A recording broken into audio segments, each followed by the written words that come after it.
This is Media in Ethics presented by Brigit Colwell. The real-life situation that influenced my presentation is Shelley Duvall's experience in working with Stanley Kubrick on The Shining. She has stated in many interviews of her experiences and how Kubrick and Duvall had a very poor relationship, and how she would have to cry for 12 hours a day, all day long, for the last 9 months of production.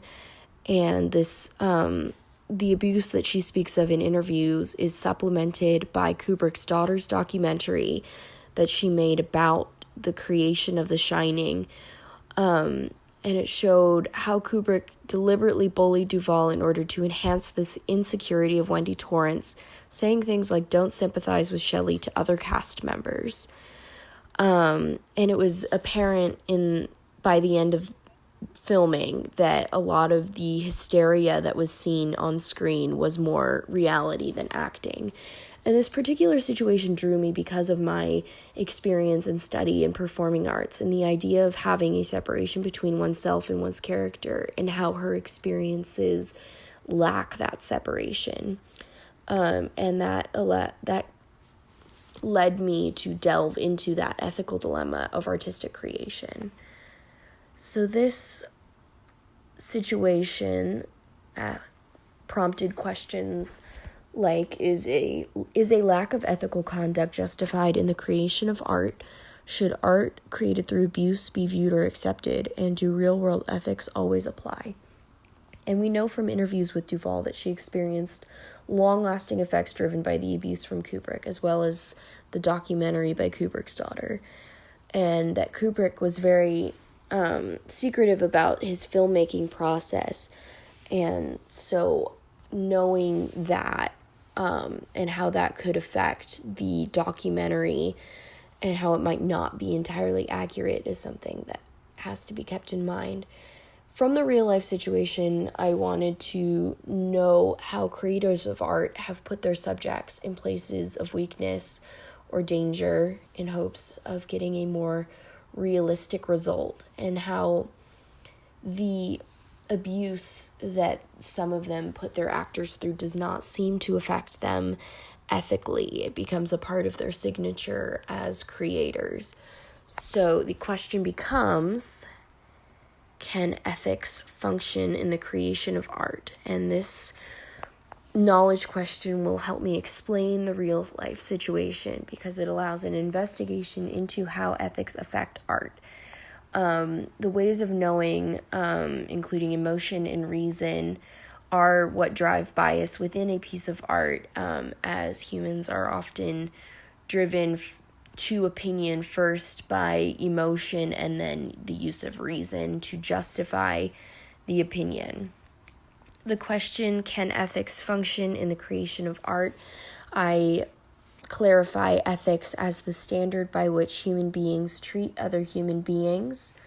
And then function, I clarify as work within. Can ethics work within the creation of art?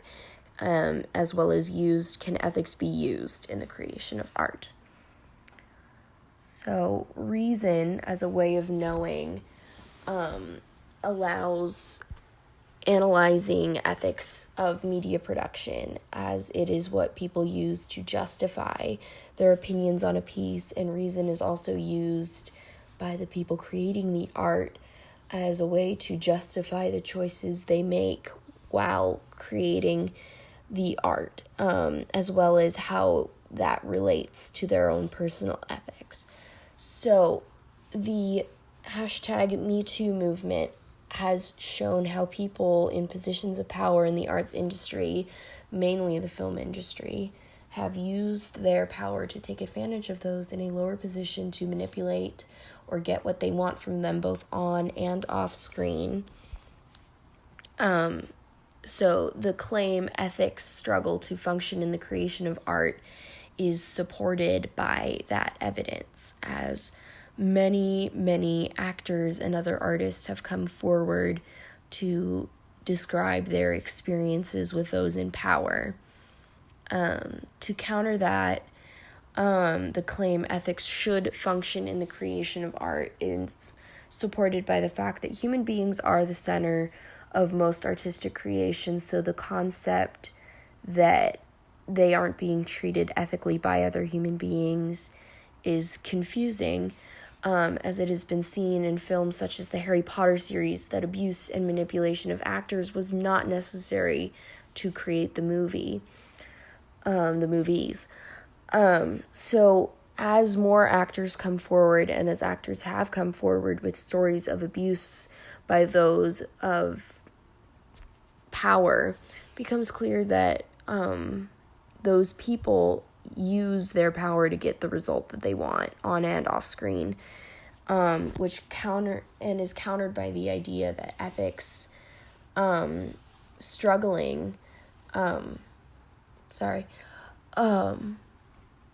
like with films like the Harry Potter series, it's countered because that film series shows that abuse is not necessary to create a good and popular franchise or just a movie. It shows that lack of necessity, because if such a popular and successful film does not require it, why does any piece of media require it? Emotion as a way of knowing is another way that people qualify their opinions on pieces. So the claim a lack of ethics in artistic creation can enhance the purpose of the art being created is supported by the production Willy Wonka and the Chocolate Factory from 1971, in which the child actors of the film had very genuine reactions to what was happening in the filming process, as Gene Wilder and the director came up with the idea to have genuine reactions from them by not telling them what they were going to see in the filming process. And that is countered by artistic creation is not a strong argument against the abuse of human beings, because actors are called actors because they are usually trained to portray a reality different to their own, not have their realities filmed for an audience. So theorists like Stanislavski have presented this idea of separating your character from yourself, and it has been proven that a full embodiment of a character is dangerous to one's mental health. So by making the reactions of the artists they are working with genuine, these directors and other artists are taking away the ability to have the separation between their own reality and the character that they are portraying, and preventing them from doing their job. So while realistic reactions translate well into media, it can be dangerous to those partaking in the creation. So the conclusion of having humans at the focus of art, they have every right to be treated in a way that follows ethical standards. And there's a loss in quality of life if they are not treated as such, which is not a good enough justification in the creation of art. Works of art in which the creator of the piece abuses subjects can be appreciated, but those appreciating the art must keep in mind what went into the piece and hold the instigator of the abuse accountable for their actions. Reason and emotion influence how the pieces of art are interpreted, and the creation is something that should factor into how you feel about a piece. However, it cannot be denied that the pieces of art that have abused members are often considered great for a reason. Reality translated into art holds power in the piece that simply cannot be matched by acting or mimicry. I've noticed that many of the older generations have shown disagreement with the standpoint of abuse in the creation of media, and like my parents' generation, and how a lot of them disagree with and disregard with the allegations presented in the Me Too movement.